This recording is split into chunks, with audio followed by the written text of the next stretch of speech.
जय हिंद। आज हम एक्सप्लेन वाले वाक्यों को सीखेंगे। एक्सप्लेन का मतलब होता है समझाना। तो आज हम शुरू करेंगे। तो आपने ऊपर देखा डज नॉट है, डिड नॉट है, विल नॉट है, वुड नॉट है, शुड नॉट है, मस्ट नॉट है, हैव टू है, हैज टू, हैड टू और विल हैव टू। इन सबके साथ एक फायदा ये कि सबके साथ क्रिया का फर्स्ट फॉर्म लगता है। डज नॉट ही सी और किसी के नाम के साथ आता है। सेम वही चीज होता है जो डू के साथ है, वो डू की है, डू भी हेल्पिंग वर्ब है, ये भी है। डिड नॉट आई की मात्रा लगती है, जब आई की मात्रा नहीं लगती है तो वाक्य था से बनता है। विल गाड़ी के लिए होता है, शुड चाहिए के लिए, मस्ट जरूर चाहिए के लिए होता है, हैव टू करना है, करना पड़ता है, हैज टू करना करना पड़ता है, करना है, लेकिन ये ही सी और नाम के साथ होता है, ये आई यू वी डी के साथ होता है, हैड टू सबके साथ होता है, करना पड़ा, विल हैव टू करना पड़ेगा। अब शुरू करते हैं। व्हाट डू यू एक्सप्लेन, तुम क्या समझाते हो, है ना। तो उसके बाद होता है what do you explain me, तुम मुझे क्या समझाते हो। यहाँ नोट में होता है व्हाट डोंट यू एक्सप्लेन, तुम क्या नहीं समझाते हो, ऐसा भी वाक्य हो सकता है। उसके बाद इस वाक्य को बड़ा बनाते what do you explain good things to everyone, तुम सबको अच्छी चीजें तुम सबको अच्छी चीजें क्या तुम सबको अच्छी चीजें नहीं सिखाते हो। यहाँ नोट हो जाएगा। तो what don't you explain good things to everyone, क्या तुम सबको अच्छी चीजें नहीं सिखाते हो, क्या तुम दूसरों को अच्छी चीजें सिखाते हो, ऐसा वाक्य हो जाएगा। नोट लगाना है तो यहाँ नोट लग जाएगा। अब देखते हैं आई यू बी दे के साथ डू आता है और ही सी और नाम के साथ डज आता है। पहले देखते हैं आई के साथ।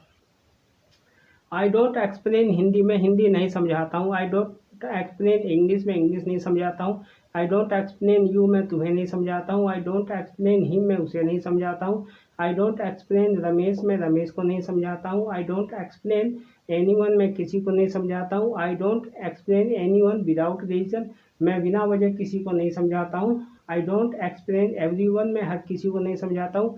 आई don't explain everything to you, मैं तुम्हें हर चीज़ नहीं समझाता हूँ या हर बात नहीं समझाता हूँ। I don't explain everything to him, मैं उसे हर चीज़ नहीं समझाता हूँ या हर बात नहीं समझाता हूँ। I explain it again and again, मैं बार बार नहीं समझाता हूँ। I don't explain the same thing to you again and again, मैं तुम्हें वही चीज़ बार बार नहीं समझाता हूँ। I don't explain every little things, मैं हर छोटी चीज़ नहीं समझाता हूँ। I don't explain to you for your ill being, मैं तुम्हारे बुरे के लिए नहीं समझाता हूँ। I don't explain to you for your good, मैं तुम्हारे भले के नहीं समझाता हूँ। तो इसमें डोंट हटा देंगे, ये शब्द जो है नोट के बिना बनेगा। I explain to you for your good, मैं तुम्हारे भले के लिए समझाता हूँ। I don't explain you to move forward, इसमें भी नोट नहीं लगेगा। I explain you to move forward, मैं तुम्हें आगे बढ़ने के लिए समझाता हूँ। आई एक्सप्लेन, ये सभी वाक्यों में डोंट नहीं लगेगा यहाँ तक। I explain you to succeed, मैं तुम्हें सफल होने के लिए समझाता हूँ। I explain you to improve, मैं तुम्हें सुधरने के लिए समझाता हूँ। I explain you to work hard, मैं तुम्हें कठिन परिश्रम के लिए समझाता हूँ। I explain you to avoid bad habits, मैं तुम्हें बुरी आदतों से बचने के लिए समझाता हूँ। अब इसी को देखते हैं, डोंट से सेम हो ही जाएगा। यहाँ पर ही सी और नाम के साथ डज नॉट आएगा। ही डज नॉट एक्सप्लेन हिंदी, वो हिंदी नहीं समझाता। ही डज नॉट एक्सप्लेन इंग्लिश, वो इंग्लिश नहीं समझाता है। He does not explain you, वो तुम्हें नहीं समझाता है। He does not explain him, वो उसे नहीं समझाता है। He does not explain Ramesh, वो रमेश को नहीं समझाता। ही डज नॉट एक्सप्लेन एनीवन, वो किसी को नहीं समझाता है। He does not explain anyone without reason, वो बिना वजह किसी को नहीं समझाता है। He does not explain everyone, वो हर किसी को नहीं समझाता है। He does not explain everything to you, वो तुम्हें हर चीज़ नहीं समझाता है। इस तरीके से ये वाक्य सारे बनेंगे। अब देखते हैं डिड से। डिड में ये देखना है बस दो चार बातों को इसमें देखना है। जब हम किसी के आगे लगाते हैं तो टू आता है। जैसे I did not explain Hindi to you, मैं तुम्हें नहीं समझाता हूँ, तो यहाँ पर टू आएगा। I did not explain Hindi to you. I did not explain English to you. और उसके बाद और ऐसे ही आएगा I did not explain you, मैंने तो यहाँ पर देखना आई की मात्रा नहीं। I did not explain Hindi to you, मैंने तुम्हें हिंदी नहीं समझाया। I did not explain English to you, मैंने तुम्हें इंग्लिश नहीं समझाया। आई डिड नॉट एक्सप्लेन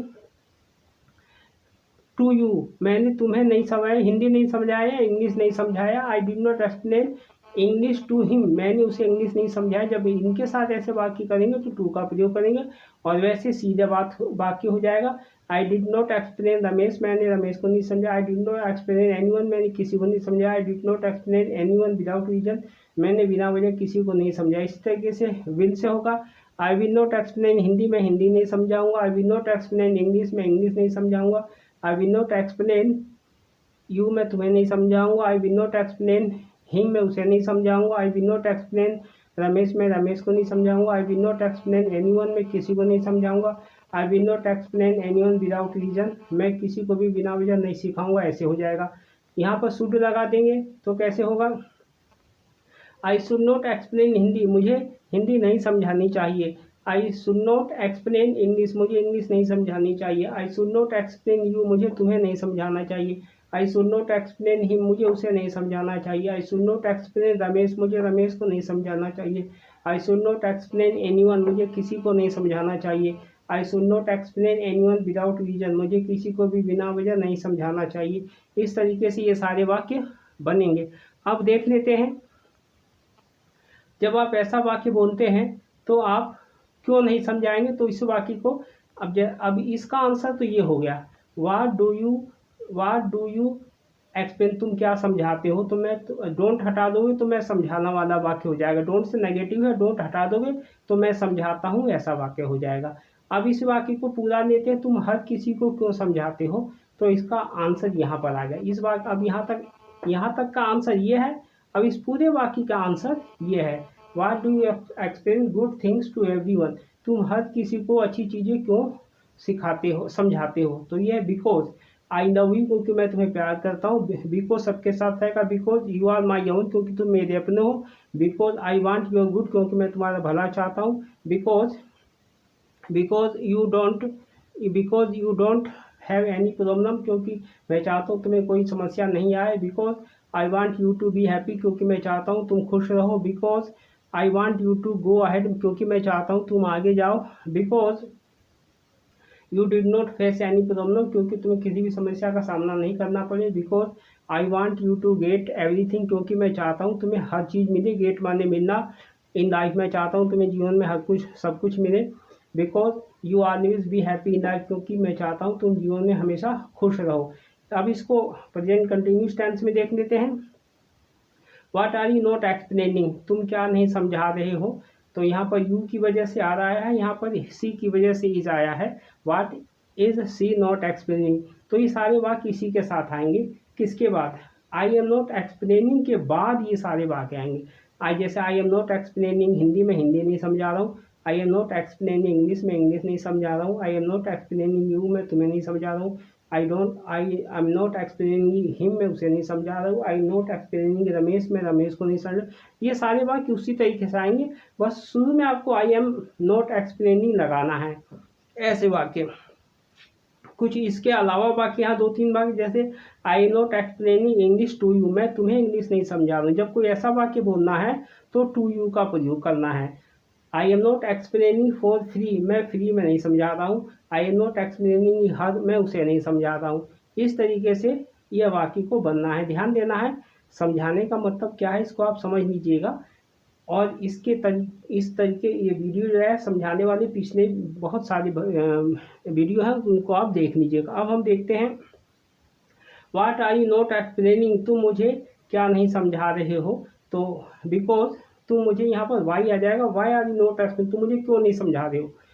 तुम यहाँ पर वाट की जगह वाई आ जाएगा, क्योंकि वाट वाले तो हमने वाक्य देखे ही हैं, यह हम देख ही रहे। तो वाट यहाँ पर हम वाई लगा के इस वाक्य को बनाते हैं। Why are you not explaining, तुम मुझे क्यों नहीं समझा रहे हो। क्यों नहीं समझा रहे, बिकॉज यू डोंट यहाँ तक रहेगा सबके साथ। Because you don't pay attention to study, क्योंकि तुम पढ़ाई पर ध्यान नहीं देते हो। Because you don't feel like studying, क्योंकि तुम्हारा पढ़ने में मन नहीं कर रहा। Because you don't come to study every day, क्योंकि तुम रोज पढ़ने नहीं आते हो। Because you don't pay fees, क्योंकि तुम फीस नहीं देते हो। Because you don't want to study, क्योंकि तुम पढ़ना नहीं चाहते हो। अब यहाँ पर इस सबसे नीचे वाली लाइन में बिकॉज तो रहेगा पर यू डोंट नहीं रहेगा, सिर्फ बिकॉज से वाक्य होगा।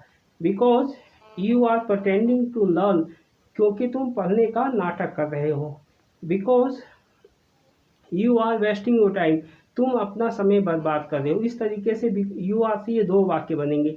उसके बाद से एक वाक्य किसकी वजह से बनेगा, because you come to school only for show, तुम सिर्फ स्कूल दिखाने के लिए आते हो। तो इस तरीके से इन वाक्यों को आपको इसको ज़्यादा से ज़्यादा प्रैक्टिस करना है और अभ्यास करना है, क्योंकि बिना अभ्यास के कुछ नहीं होगा। आप जितना अभ्यास करेंगे उतनी जल्दी आपको समझ में आएगा। मिलते हैं नेक्स्ट वीडियो में। जय हिंद।